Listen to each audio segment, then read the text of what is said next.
Ok, du coup, quoi faire face à tout ça? Donc, bon, ça tombe sous le sens, mais agir en prévention le plus possible, c'est-à-dire agir au plus tôt, dès la maternelle, voilà, essayer effectivement bah, bon, ça c'est, j'invente rien, et dans toute pathologie, dans toute même maladie, enfin, on essaye toujours d'agir le plus possible en prévention, donc on va plutôt avancer et voir ce que ça veut dire. Donc ça c'est un premier point. Former effectivement le plus de monde possible à être à l'écoute des signes et à voir un peu comment du coup avoir des outils sur comment se positionner. Entre effectivement ne rien faire, parce que c'est aussi de ça qu'on est passé, c'est-à-dire on était sur de la banalisation jusqu'à il y a effectivement une dizaine d'années, c'est bon, ça nous est tous arrivé, oui, bah, c'est bien le problème. Donc on est passé plutôt de cette banalisation à effectivement cette prise de conscience et à se dire on va tout faire, on va tout mettre, on va faire à leur place et tout. Et là maintenant on se dit non, bah, en fait on a aggravé le problème, donc on va essayer de trouver encore un autre moyen de faire. Et donc ça, s'il y a une phrase, et du coup je cite Emmanuel Piquet sur ce sujet, qui pourrait aider à rentrer justement et à ouvrir un peu la discussion avec des élèves qui pourraient être harcelés, c'est de leur dire tu peux tout me dire mais je ne ferai rien avec lequel tu ne seras pas parfaitement en accord. Voilà, juste leur dire je peux t'écouter, on peut faire des stratégies ensemble, mais tant que j'ai pas ton top départ pour faire quoi que ce soit, moi je bouge pas. Voilà, donc c'est juste une espèce d'entre-deux où on arrive à... du coup, alors là justement c'est le premier truc qu'on va pouvoir discuter un peu ensemble dans la prévention primaire. Donc ce qu'on fait primaire, c'est dans le sens avant que les faits de harcèlement arrivent, pour essayer vraiment d'enrayer avant même que ça arrive. Donc à la maternelle, ça va vraiment être le développement des fonctions exécutives. Donc les fonctions exécutives, vous allez avoir la mémoire de travail, donc c'est tout ce qui permet de garder des informations en tête pour justement les utiliser. Vous avez tout ce qui est le contrôle inhibiteur, donc c'est se retenir d'agir, se retenir de parler trop vite et ça va avoir une grosse implication aussi dans la gestion des émotions, de ne pas être dans la réaction mais plutôt arriver à avoir ce petit temps quand même de réflexion avant d'agir. Vous avez la flexibilité cognitive, donc ça c'est la capacité à changer de stratégie, à s'adapter. On va voir comment dans les compétences psychosociales, comment ce truc-là est assez important, c'est-à-dire effectivement dans la situation de harcèlement, on a quelque chose qui s'enquiste au fur et à mesure. Et donc d'avoir des compétences en flexibilité, notamment pour les harcelés, ça va permettre justement de pouvoir essayer de changer de stratégie et voilà. Et vous avez la planification, donc c'est prévoir des étapes pour atteindre un objectif. Ça va être effectivement de se dire j'ai tel grand objectif et pour y arriver je vais faire ça, je vais faire ci et puis je vais y aller par étapes. Donc ça, ce sont les fonctions exécutives, on pourrait en discuter aussi, c'est justement ces compétences-là qui peuvent être un petit peu abaissées chez les enfants qui ont un TDAH par exemple, ce genre de choses. Et en fait, là je vous renverrai à, je ne sais pas si vous connaissez Céline Alvarez, ça vous dit quelque chose ou pas ? C'est une jeune prof qui est passée par l'éducation nationale et qui a fait justement une expérience à Gennevilliers, dans une zone défavorisée. Et ils sont partis sur une école maternelle où un peu Montessori, il y avait des emprunts à Montessori, mais quand même chapeauté aussi par toutes les équipes de Stanislas Dehaene sur qu'est-ce qu'on sait du neurodéveloppement aujourd'hui. Donc c'était à la fois une expérience scientifique, mais qui empruntait forcément à des théories comme Maria Montessori ou Freinet. Et l'idée c'était quoi ? C'était de vraiment axer sur le développement justement de ces fonctions exécutives. C'est-à-dire, par exemple, il y aurait plein d'exemples et c'est là-dessus qu'on va pouvoir brainstormer justement, donc je me tais là-dessus. Mais en gros, ce qu'elle a montré, c'est que dans ce système, dans cette expérience, je vous enverrai tous les liens et les livres, etc., c'est assez génial. Au début, ils étaient vachement sur les fonctions exécutives, les apprentissages, etc. Et ils se sont rendus compte qu'à la fin, les élèves étaient beaucoup plus sereins entre eux. Leur façon d'interagir entre eux, etc., était beaucoup plus apaisée. La classe était calme, tranquille. Il y avait aussi un système de triple niveau où en fait, du coup, c'était pas forcément on fait le cursus première année de maternelle, le cursus deuxième année, le cursus troisième année, et plutôt dans une espèce de salle commune où les enfants avaient la liberté d'aller s'intéresser à des mathématiques cette fois, de la géographie cette autre fois, etc. Et du coup, les plus petits en venaient à apprendre aussi aux plus grands, etc. Et on avait tout ce système de chaque élève devenant un petit prof pour les autres. Et en fait, alors qu'ils étaient axés beaucoup plus sur le côté apprentissage au départ et quand même bien-être des enfants, la surprise, la cerise sur le gâteau qu'elle décrit dans cette expérience, c'est le fait qu'en fait, ils ont développé des compétences sociales et d'entraide entre eux absolument étonnantes et qui n'étaient pas forcément prévues au départ. Et après, son expérience a dû se terminer pour diverses raisons, j'imagine, politiques. Elle est partie en Belgique, peu importe, mais ils ont quand même suivi ces enfants quelques années qui étaient passés par cette classe et ils ont montré que en primaire, etc., c'était des enfants qui avaient plus tendance à aider les autres, à plus proposer leur aide, etc. Donc voilà, il y a quelque chose qui s'est joué à ce niveau-là. Alors, pour avancer un peu sur ce qu'on peut faire, par exemple, en primaire, alors là, c'est là où on a des choses intéressantes en Norvège et en Suède, avec ces temps heures de la classe, où effectivement, on va discuter des règles de la classe, de la dynamique de groupe dans la classe, on va en profiter pour se remercier, ou au contraire, dire les choses peut-être qui nous ont déplu, etc. Et ça, c'est 1 heure par semaine. Depuis des années dans ces pays-là, et il y a des choses assez intéressantes qui en ressortent. Et nous, c'est pas quelque chose qu'on fait, ou qu'on fait plutôt sur un angle de les règles, l'administratif, la punition et ces choses-là, donc pas vraiment de comment on vit ensemble. Enfin, j'imagine qu'il y a tout un tas de profs qui le font dans tout un tas d'endroits en France et en Espagne de manière super, mais peut-être sur un angle plus volonté personnelle d'apporter cet élément-là que de quelque chose plus à l'échelle publique. En primaire, il y aurait aussi la question de sensibilisation au réseau. Ça, c'est pour la question cyberharcèlement. Au collège, vous avez des interventions qui ont été faites, qui ont plutôt pas mal fonctionné sur des jeux de rôle, effectivement. Des jeux vidéo aussi qui reprennent des situations de harcèlement, donc c'est plus à travers un jeu vidéo qu'un jeu de rôle, mais il y a des choses intéressantes qui fonctionnent. Et ce qu'ils ont montré, c'est qu'il valait mieux quand on va cibler un truc, d'essayer de rester sur 1 ou 2 compétences psychosociales. Je vais vous les citer après, d'ailleurs, on peut faire un petit jeu. Mais par exemple, se dire, on va cibler sur l'empathie, on va faire un jeu de rôle autour de l'empathie, et c'est ça qu'on va essayer de développer. On va pas faire l'empathie, l'efficacité personnelle, la résolution de problèmes, avoir une pensée critique et créative. Vous voyez, voilà, jeu de rôle autour de l'empathie, c'est déjà très bien. Ou effectivement, il y a 2 choses qui reviennent vachement dans les études sur ces situations de harcèlement, c'est l'empathie et sentiment d'efficacité personnelle, notamment sur les témoins et le harcelé aussi, ou les harcelés qui peuvent du coup avoir cette impression de ne pas pouvoir agir sur la situation, et donc développer ces compétences-là, ça peut être important. La partie prévention secondaire, c'est-à-dire les faits d'harcèlement ont eu lieu ou sont en cours, qu'est-ce qu'on fait ? Là, je me suis basé un peu plus sur justement ce qu'en dit Emmanuelle Piquet avec notamment ce bouquin, mais tout un tas d'autres qu'elle a écrit, des BD, et tout ce que vous voulez adapter, pareil, plus aux adultes, c'est plus des situations qu'elle décrit, et vous avez des BD sur des situations bien précises qui s'adaptent un peu plus à un public enfant. D'ailleurs, dans les choses autour de la prévention, ce qu'on peut imaginer aussi, c'est déjà de pouvoir parler de ce que c'est tout simplement du harcèlement scolaire en famille. Donc laisser une BD sur le sujet, quelque part traîner dans le salon et tout. Et puis si jamais à un moment donné, il y a des questions qui se posent dans la tête de nos petits sur ces questions, ils auront peut-être eux-mêmes feuilleté le bouquin pour essayer de voir, etc. Donc des choses un peu comme ça en famille aussi. C'est tout à fait possible. Et donc l'idée c'est quoi ? Donc ça, Emmanuelle Piquet, c'est une personne qui travaille sur ces sujets depuis 20-30 ans je pense maintenant. Ils ont tout un tas de centres répartis dans toute la France qui s'appellent Chagrin scolaire. Donc je ne sais plus combien elle a de centres, 8-10 centres, je dis elle, mais en fait c'est toutes ces équipes bien évidemment qui travaillent avec eux. Ils font des formations au niveau des professionnels de santé, au niveau des professionnels de l'éducation nationale, etc. Donc elle a toute cette activité-là.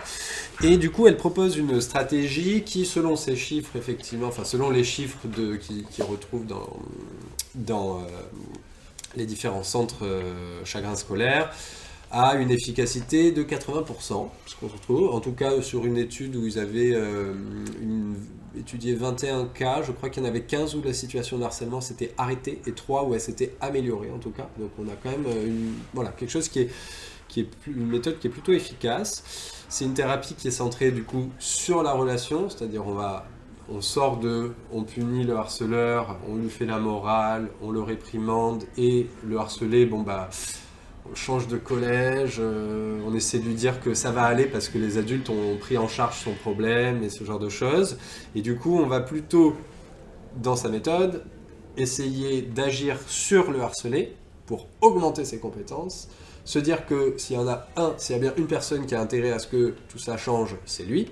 Et donc, du coup, on va lui donner les clés pour venir par lui-même changer l'équilibre, rééquilibrer la relation de harcèlement qu'il vit au quotidien, qu'il vit régulièrement. Et du coup, c'est là où on vient un peu sur la posture de l'adulte. Nous, qu'est-ce qu'on fait et comment on fait pour accueillir tout en disant qu'on fera justement rien sans leur aval et comment leur donner toutes les clés disponibles tout en opérant un peu quand même, on est là dans un système un peu de veille l'idée c'est pas de fermer les yeux, c'est d'être parfaitement lucide sur ce qui se passe, mais de supporter le fait, et en tant que parent je pense que c'est horrible comme position de savoir que son gamin est en train de se faire harceler et de se dire je fais rien en fait, je fais rien en dehors de l'écouter et de bosser avec lui des stratégies pour aller se défendre, mais moi je reste en retrait et j'espère que je lui fais confiance dans le fait qu'il va pouvoir régler cette situation, on va dire ça comme ça. Donc en gros, c'est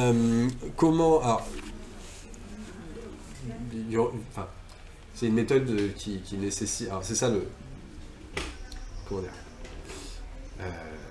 c'est des très bonnes pistes, des très bonnes propositions en tout cas dans les attitudes qu'on peut avoir et ce qu'on peut faire avec nos enfants pour les aider mieux. Après en pratique, ce qu'elle dit aussi, c'est des gens qui sont, les formations sont quand même assez longues aussi, etc. Il y a quand même tout un processus vraiment de formation derrière.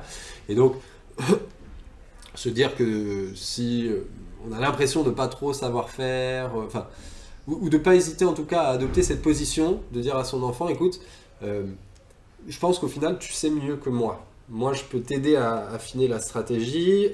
On peut peut-être se faire aider par des spécialistes sur la question, etc. Justement parce que, voilà. Mais de ne pas hésiter à soi-même, en tant que parent, justement, demander de l'aide et voir s'il y a des gens qui pourraient apporter un peu de technicité, vraiment, dans la préparation de la stratégie. Parce qu'une stratégie qui ne serait pas tout à fait bien pensée pourrait aggraver la situation plutôt que venir la résoudre. Donc, voilà. De se dire, on se donne aussi du temps. Et on va essayer de co-construire quelque chose avec son enfant et avec éventuellement des professionnels. Du coup, avant le cœur de la méthode, il y a une technique qu'elle propose, c'est ce qu'ils appellent le cordon sanitaire, c'est-à-dire que quand vous avez un élève qui arrive et qui est harcelé, déjà, comme il y a cette problématique d'isolement, parce que c'est la brebis égarée, la cible facile, qui n'a pas de lien, de soutien pour se défendre, c'est déjà de dire à un enfant, est-ce que tu peux me citer 10 personnes dans la cour qui ont l'air inoffensives ? Genre vraiment les gentils, ceux que tu as repérés comme étant vraiment ceux où tu vas leur parler, il va rien se passer, ils vont juste être gentils, inoffensifs. Et donc, une fois qu'il en a cité quelques-uns, de pouvoir travailler avec lui le fait d'aller faire comment on appelle ça, du small talk, discuter un peu avec un tel. Voilà, c'est un peu ça, sans forcément créer une relation avec eux, mais de savoir qu'il peut aller leur parler et que globalement ça va bien se passer dans cette interaction avec eux. Ça permet déjà de lever un petit peu ce côté d'isolement et les harceleurs vont voir que en fait il y a des liens qui se font avec d'autres, etc. Donc rien que ça peut déjà améliorer un peu, on va dire, améliorer un peu la situation. Après, sinon, sur l'intervention qu'elle propose vraiment au niveau de l'élève harcelé, c'est déjà de faire ce qu'on appelle une liste des tentatives de résolution. C'est-à-dire, quelles sont toutes les stratégies qu'on a mis en place et qui n'ont pas fonctionné. J'ai essayé de ne pas répondre. Ça a continué, du coup, ça s'est même aggravé. J'ai dit arrête. Mais ça n'a pas fonctionné. J'en ai parlé à un adulte. Ouais, et puis après, ils ont convoqué... ils leur ont fait un peu la morale, on était tout contents à dire qu'on est intervenu, on a réglé la problématique. Et puis en fait, ça s'arrête 5 jours. Et puis au bout de 5 jours, dès que l'adulte n'est pas forcément présent, parce qu'on ne peut pas être tout le temps en train de tout voir et tout entendre, dans les cours, avant de rentrer en cours, dans les masses, là, etc., tac, le harcèlement se répète dans ces moments-là. Et en fait, l'idée aussi, c'est quoi? C'est de dire que à trop intervenir, on va juste renforcer la capacité des harceleurs et les compétences des harceleurs à agir encore plus discrètement, à agir encore plus sournoisement. Donc, bon, je digresse un peu, mais en gros, donc on commence par faire cette liste de tentatives, tout ce qui a été fait et qui, visiblement, n'a pas fonctionné vu que la situation de harcèlement est encore en cours, en tout cas. Ensuite, ce qu'elle dit, c'est on va remonter à un niveau logique, on va dire en gros, tout ce qui a été fait pour l'instant, dans ce qui était dit, c'était arrête, mais dans l'implicite du message, c'était en fait il va rien se passer, il n'y aura pas de conséquences. Il n'y aura pas de conséquences sur ta popularité, il n'y aura pas de conséquences vraiment désagréables que tu ressens dans ta chair. Les adultes vont venir un peu te faire la morale, puis tu n'as qu'à dire que tu as compris et que effectivement tu ne recommenceras pas, et puis derrière soit plus discret, etc. Donc, en fait, l'idée, c'est de faire, remonter de dire, en fait, tout ce que tu as fait là, d'arriver à amener à penser les enfants que, ok, tout ce qui a été tenté là, même si le message explicite c'était arrête, derrière, en fait, c'est pas de conséquences, donc, en fait, continue. Et en fait, toute la stratégie, comme elle dit, c'est de dire, maintenant, on va dire, vas-y, continue, mais par contre, tu vas voir les conséquences que ça va avoir pour toi. Mais justement, pour toi, sur ta popularité, sur l'image que tu renvoies auprès des autres, etc. On va revenir sur l'émotion de la gêne, de la honte, du dégoût, etc. C'est des émotions qui sont très présentes et sur lesquelles on peut avoir des leviers justement d'action. Et ensuite, pof, de redescendre et dire, bon, concrètement, on fait quoi? Et ça, ce qu'elle dit, c'est que, et c'est là aussi où ça peut être un peu difficile et où il n'y a pas de méthode toute faite, c'est que chaque stratégie devra être adaptée au contexte précis de ce qui est dit, du moment où c'est fait. Et en fait, elle appelle ça des flèches. En fait, elle dit on va essayer de fabriquer une flèche avec l'enfant qui souvent, on a un aspect de posture, un aspect de ce qui va être dit, la flèche qui va être décochée, la phrase qui va être dite. Et en fait, il faut que ça soit parfaitement adapté à la situation. Donc là, vous avez dans le bouquin une dizaine de situations qu'elle présente avec 10 flèches différentes qui sont à chaque fois adaptées précisément à la situation. Donc ça, c'est un peu le message. Bon, je pourrais vous en citer, mais globalement, l'idée, c'est de retenir que chaque stratégie doit être adaptée au contexte précis de la relation de harcèlement avec les mots qui sont dits, etc. Est-ce que tu as un exemple ? Un exemple, par exemple, qu'elle donne, c'est il y a un jeune qui se fait du coup harceler par trois plus grands qui viennent le chercher dans la cour, qui l'emmènent au fond, et qui commencent à l'insulter sur un mode propos homophobe. Pédale, pédé, etc. T'es qu'une petite fiotte, etc. Et du coup, la stratégie, ça a été de dire, donc attention, hein, c'est du boulot derrière, on va voir un peu comment il en vient à ça, mais l'idée c'était de lui dire, effectivement, ça a l'air de te plaire l'idée que je sois pédé. Alors est-ce que tu l'es pas toi finalement? Est-ce que quand tu me touches là, l'idée après c'est il va peut-être me frapper, il va peut-être me bousculer, et ben là. Ah, vas-y, ça me fait plaisir quand tu me touches, vas-y, continue, toi aussi, hein, tu ressens du plaisir, tu ressens de l'excitation, enfin de l'attaquer sur ce truc-là. Et en fait, comment ça s'est résolu vraiment? Enfin, ça c'était la flèche qui était prévue au départ, comment ça s'est résolu vraiment? C'est qu'en fait, quand les gars sont arrivés pour l'attraper alors qu'il était encore avec ses potes, parce que les potes essayaient de dire non, laissez-le tranquille, arrêtez, mais il l'emmenait à chaque fois. Bon, au moment où les grands, parce que c'était les plus âgés je crois, qui sont arrivés pour le voir, tac, il a mis la main sur l'épaule, il a dit c'est mon copain. Et terminé. Donc c'est vraiment, ce qu'elle dit, c'est on fait un 180 degrés. C'est on prend l'opposé. Alors la surprise joue beaucoup. C'est pour ça qu'il faut être quand même assez assuré dans ses baskets pour décocher sa flèche. Mais l'idée c'est d'être surprenant. Après notre exemple, une petite qui se fait insulter, que j'aime beaucoup parce qu'elle touche justement au dégoût. Et je trouve que celle-là pourrait être cette phrase-là, ça pourrait être rétorquée dans pas mal d'autres situations. Donc attaque sur le physique, t'es moche. T'es pas belle, etc. Donc t'es pas notre copine parce que t'es pas belle, etc. Et du coup la phrase était je suis peut-être pas belle à l'extérieur, par contre toi t'es moche à l'intérieur, d'ailleurs dès que tu parles tu pues. Et tac, et ensuite ce qui s'est passé, donc elle l'a décoché comme ça, et derrière, ce qui s'est passé, c'est que dès que la gamine revenait pour tenter de la réharceler, elle était là, oh, bah, il y a quelque chose qui sent mauvais, etc. Et donc là, on est sur du dégoût. Et ça, c'est une émotion qui est assez puissante. En gros, c'est filer la honte au harceleur. Donc, ils se rendent compte que c'est pas agréable d'harceler. Faut qu'ils ressentent que je suis attaqué. Quand ça m'arrive à moi, c'est moins rigolo. Et c'est vrai que cette question de... où est-ce que je l'ai noté, cette émotion de la honte? On peut en parler un petit peu maintenant, mais en gros, l'émotion de la honte, la gêne, le dégoût, à la fois sur le dégoût physique, c'est-à-dire notamment les changements du corps, etc., mais aussi le dégoût moral. L'émotion du dégoût, c'est notre boussole morale, c'est-à-dire qu'est-ce qui se fait, qu'est-ce qui se fait pas. À l'adolescent sur un mode très binaire, ça se fait, ça se fait pas, etc. Machin. Ils cherchent en fait, grâce à cette boussole qui est le dégoût, etc., la gêne, à trouver en fait une place, on va dire, dans la société. Bon, ça fait très... Mais bref, en gros, c'est dire que ils sont tous traversés par ces émotions. Donc, justement, moins on se dévoile, plus on peut mettre des couches d'ego. Des couches de je suis grand, fort et populaire, et plus je me sentirai bien parce qu'à l'intérieur je suis terrorisé de voir d'être en paire de repères à la fois sur comment je me positionne, d'être en paire de repères sur mon propre corps, mes propres émotions, tout ce qui change en fait à l'adolescence peut être très perturbant. Et donc à la fois c'est quelque chose qui peut expliquer tous ces comportements, et en même temps ça peut être un très bon levier pour venir faire mouche quelque part et résoudre ce genre de situation, d'aller chercher ce qui gêne l'autre, ce qui génère de la honte chez lui, et effectivement ce mode de dégoût, en fait, le dégoût est une très bonne émotion à aller chercher pour résoudre ce genre de situation. Voilà. Ça, je dirais que c'est actionnable quand le harcèlement n'est pas devenu collectif. Ouais. C'est plus facile. Alors quand c'est collectif, souvent... collectif, ça devient beaucoup plus compliqué. Ouais, alors ce qu'elle dit effectivement, c'est que même quand c'est collectif, il y a souvent un chef. Et il faut décocher la flèche au chef et que les autres derrière, ils vont redescendre. S'il y a 2-3 témoins même qui peuvent se marrer, parce que justement, vous voyez, quand on décoche là, tout le monde rit souvent même quand on les lit, souvent on est là, putain, c'est gros mais ça marche.